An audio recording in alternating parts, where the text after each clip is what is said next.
కొరింథీ పత్రిక 5వ అధ్యాయం 7.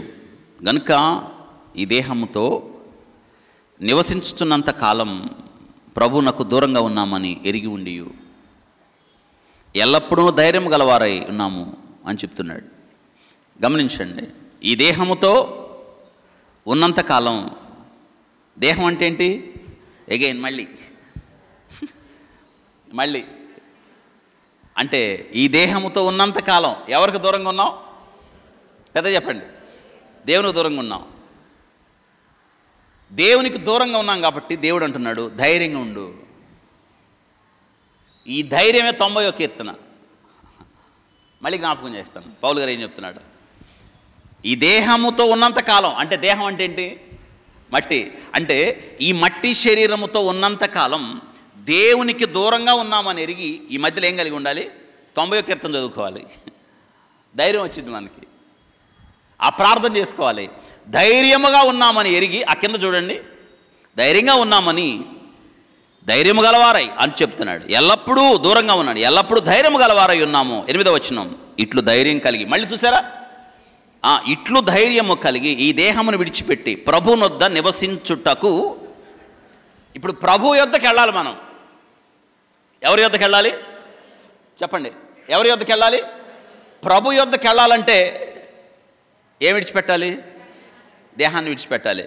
దేహాన్ని విడిచిపెట్టి అంటే ఇప్పుడు ప్రభు దగ్గరికి వెళ్ళడానికి ఏం విడిచిపెట్టాలి?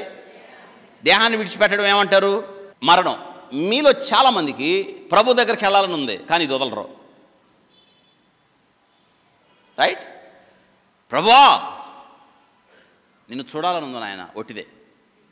ప్రభు అంటాడు వచ్చేసే అంటే ఆయన చూడాలంటే ఏం వదిలిపెట్టాలి? ఎంత బాగా చెప్తున్నాడు. అంటే ఇప్పుడు ప్రభు దగ్గరికి వెళ్లకుండా ప్రభుకు దూరంగా ఉంచింది ఏంటి? పెద్ద చెప్పండి అమ్మా. అంటే మీరు ప్రభు దగ్గరికి వెళ్ళాలని ఎంతమందికి ఉంది? మీరు ప్రభు దగ్గరికి వెళ్ళడానికి అడ్డం ఏంటి? కాబట్టి ప్రభు దగ్గరికి వెళ్ళాలంటే తెలుగులో, స్వచ్ఛమైన తెలుగులో మీరు ఏమవ్వాలి? చచ్చిపోవాలి. ఇప్పుడు మీరు ప్రభుని అడగాల్సింది, తీసుకో ప్రభు అని. ఈ దేహాన్ని విడిచిపెట్టిన తర్వాత, అందుకే పౌలు గారు అన్నాడు, నేను వెడలిపోయి అంటే దేన్ని వదిలిపెట్టి? వెడలిపోయి క్రీస్తుతో కూడా ఉండాలని ఉంది. చూసారు? వెడలిపోయి క్రీస్తుతో కూడా, దీన్ని వదిలేసి క్రీస్తుతో కూడా ఉండాలని ఉంది అన్నాడు. బ్రతుకుట క్రీస్తే అంటే దీనిలో ఉండటం క్రీస్తును మహింపరుస్తా. చావైతే ఎందుకు దీన్ని వదిలేయటం లాభం అన్నాడు. ఎందుకు దీన్ని వదిలేస్తే ఆయన ఎక్కడికి వెళ్తాడు? That's all. ఈ కీర్తన మనకు అదే తెలియజేస్తుంది. వింటున్నారా? ఇప్పుడు చూడండి, అక్కడ ఇటు ధైర్యం కలిగి దేహమును విడిచిపెట్టిన తర్వాత ఎక్కడికి వెళ్తాం? అవును, 9వ వచనం కీలకమైంది.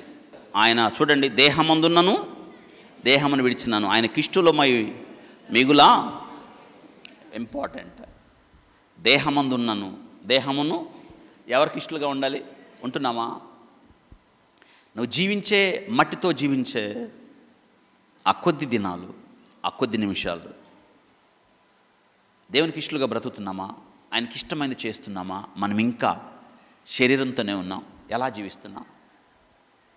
లోకంలో మనం అనేకులకు మనం క్రీస్తును చూపించేవాళ్ళుగా ఉన్నామా? దేవుని వాక్యమును చేతబట్టి మూర్ఖులు, వక్ర జనము మధ్య జ్యోతుల వలె మీరు కనిపిస్తున్నారా? ఆలోచించండి. మనం ఆ ప్రత్యేకతను మనం కనపరచాలి. దేహమందున్నప్పుడు ఆయన కొరకు బ్రతకాలి. 90వ కీర్తన జ్ఞాపకం చేసుకుంటూ బ్రతకాలి. ధైర్యంగా బ్రతకాలి. ఎందుకంటే మేము స్వల్పకాలం, మేము జీవించేది కొద్ది కాలం. దేవుని లెక్కల్లో 1000 సంవత్సరాలు ఒక జాములాగా ఉన్నాయి, 1000 సంవత్సరాలు 12 నిమిషాల్లాగే ఉన్నాయి. ఈ 12 నిమిషాలే జీవించేది. దేవుని దృష్టిలో ఎన్ని నిమిషాలు? Just 12 minutes. ఈ 12 నిమిషాల్లో ఆయన కొరకే కదండి బ్రతకాలి. ఎందుకో తెలుసా? నువ్వు దేహమును విడిచిన తర్వాత ఎక్కడికి వెళ్తావు? ధైర్యంగా చెప్తారా? ప్రభా, నువ్వు నాకు ఇచ్చిన ఆయుష్లో నేను నీ కొరకే బ్రతికాను ప్రభా, చెప్తారా అండి? అందుకే కింద వచ్చినంలో పౌలు గారు దాన్ని కోడికడించాడు. చూడండి ఆ విషయం. ఎందుకంటే నువ్వు చెప్పి తీరాలి ఖచ్చితంగా. ఎందుకనగా తాను జరిగించిన క్రియల చొప్పున అవి మంచివైనా సరే చెడ్డవైనా సరే, చూడండి, దేహముతో జరిగించిన వాని ఫలం ప్రతివాడును పొందినట్లు మనము క్రీస్తు న్యాయపీఠం ఎదుట న్యాయపీఠం అంటే దేవుని పిల్లలకు జరిగే తీర్పు, మధ్యాకాశంలో జరిగే తీర్పు అందరికి కాదు. యేసుక్రీస్తునందు విశ్వాసం ఉంచిన వారికి మాత్రమే తీర్పు జరుగుతుంది. ఇది ఎప్పుడు జరుగుతుందంటే ఆయన మధ్యాకాశంలోకి వస్తాడు, సంఘం ఎత్తబడిద్ది, సంఘమునకు మాత్రమే ఈ తీర్పు. మనల్ని అడుగుతాడు దేవుని పిల్లలకి, ఈ తీర్పులో ఉన్న వాళ్ళకి నరకం కాదు, నరక శిక్ష ఉండదు. మనము క్రీస్తు యేసునందు నూతన సృష్టిగా, ఎవరైనాను క్రీస్తు నందున్న ఎడల వాడు నూతన. ఇక మనకు ఆ తీర్పు ఎందుకంటే బహుమానాలు ఇవ్వటానికి. ఆ తీర్పు తీర్చిన తర్వాత అగ్నిగుణంలో వేయటానికి కాదు. ఆ తీర్పు ఎవరికంటే మధ్యాకాశంలో న్యాయసింహాసనపు తీర్పు అని ఎవరికంటే మనల్ని అందరిని తీసుకెళ్ళి అడుగుతాడు, వరుసగా అడుగుతాడు. నువ్వు నా కోసం ఏం చేసావు? నీకు ఇచ్చిన ఆయుష్లో ఏం చేసావు? నీ కుటుంబాన్ని ఏం చేసావు? నీ పిల్లల్ని ఏం చేసావు? నీకు ఇచ్చిన ఉద్యోగాన్ని ఏం చేసావు? నీకు ఇచ్చిన ఆస్తిపాస్తులను ఏం చేసావు? నీకు ఇచ్చిన ఆరోగ్యాన్ని ఏం చేసావు? నీకు ఇచ్చిన తలాంతులు ఏం చేసావు? ఇవి లెక్కలు. నువ్వు దేహాన్ని మంచిగా వాడావా? నీ సమయాన్ని మంచిగా వాడావా? నీ ఆస్తిపాస్తులను మంచిగా వాడావా? ధైర్యంగా చెప్పాలి, అవును ప్రభా, నువ్వు నాకు 5 ఇచ్చావు, వాటితో నేను వ్యాపారం చేశా, నీ కోసం 5 సంపాదన. బలా నమ్మకమైన మంచి. మరి మిమ్మల్ని అంటాడా, ప్రభా నాకు నీవు 80 సంవత్సరాలు లేదా 70 సంవత్సరాలు ఆయుష్ ఇచ్చావు ప్రభా, అది దేవుని దృష్టిలో 12 నిమిషాలు. ఈ 12 నిమిషాల్లో నీ కోసమే 10 నిమిషాలు బతికేశాను ప్రభా, చెప్పగలరా? అందుకే బాల్య దినాలలో సృష్టికర్తను త్వరగా తెచ్చు. చాలు, ఇప్పటిదాకా జీవించిన జీవితం చాలు, ఇప్పటిదాకా మీ కొరకు బ్రతికిన చాలు. మీరేం చేయాలి తెలుసా? మీరు దేవుని కొరకు సిద్ధపడుతూ, ఆయన్ని ప్రేమిస్తూ, ఆయన గణపరుస్తూ, చిన్నపిల్లలు ఉంటారే, వాళ్ళు లోకంలోకి వెళ్ళకముందే, లోకాన్ని వాళ్ళు రుచి చూడకముందే, లోకాన్ని చూడకముందే వాళ్ళకి పూర్తిగా మీలో యేసయ్యని వాళ్ళలో చూపించండి. మీరు చాలా పని ఉంది మీకు. చాలామంది చిన్నపిల్లలను పట్టుకోవాలి. మీరు చిన్నపిల్లలు దాటి బాల్యం దాటుతున్న వాళ్ళని పట్టుకోవాలి. యవనంలోకి వెళ్తున్న మధ్యదశి, కౌమార దశ వాళ్ళని పట్టుకోవాలి, యవనస్తులను పట్టుకోవాలి. ఎందుకో తెలుసా? వాళ్ళు తెలియదు, వాళ్ళకి చెప్పేవాళ్ళు లేరు. వాళ్ళు ఒకవేళ అంతా పోగొట్టుకొని, యవనాన్ని పోగొట్టుకొని, పరిశుద్ధతను పోగొట్టుకొని, వాళ్ళు ఒక వయసు అయిపోయిన తర్వాత ఎట్టి పరిస్థితుల్లో ఎవడైనా చివరి దగ్గర ఎక్కడికి రావాల్సిందే? దేవుడి దగ్గరికి రావాల్సిందే. వాడు ముసలోడైన తర్వాత వస్తే ఏంటి ప్రయోజనం? బలం పోగొట్టుకున్న తర్వాత వస్తే ప్రయోజనం ఏంటి? నష్టపోయిన తర్వాత వస్తే ప్రయోజనం ఏంటి? ఆ వచ్చేదేదో ముందు రావాలి. అయ్యో మాకెవరు చెప్పలేదే అనకూడదు.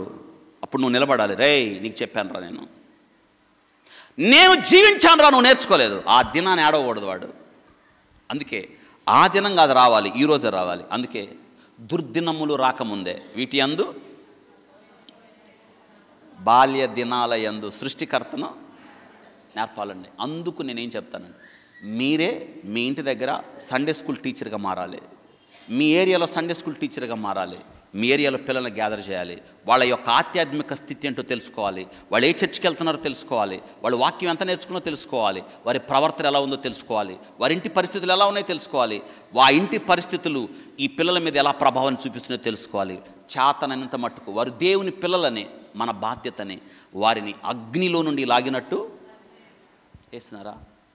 మనము జరిగించిన క్రియల చొప్పున అవి మంచివైనను, ప్రతి దేహముతో జరిగించిన వాని ఫలమును ప్రతివాడు. నువ్వేమైతే చేశావో నీ దేహంతో, ప్రభా ఈ పిల్లలందరిని తెచ్చాను ప్రభా, యవనస్తులందరిని తెచ్చాను ప్రభా, అటలు తెచ్చాను ప్రభా. నిజంగా ఎంత సంతోషిస్తాడు దేవుడు. బతిలాడి తెచ్చాను ప్రభా, మా వీధంతా కూడా ఈ చివరి నుంచి ఆ చివరికి తిరిగాను ప్రభా. ఇదిగో ఈ పిల్లలందరూ, నువ్వు చెప్పనవసరం లే, నువ్వు ఏ పిల్లలనైతే తెచ్చావో దేవుడే గుర్తిస్తాడు.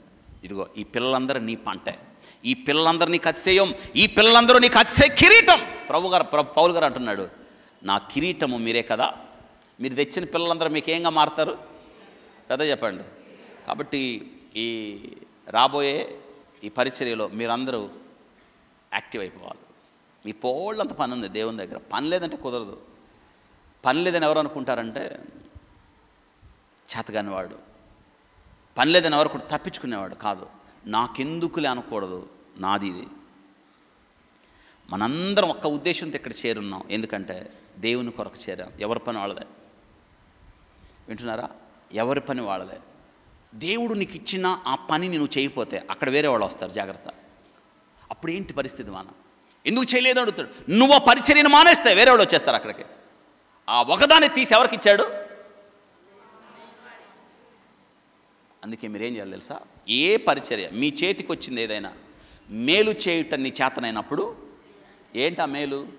ఒక వ్యక్తిని దేవుని యొద్దకి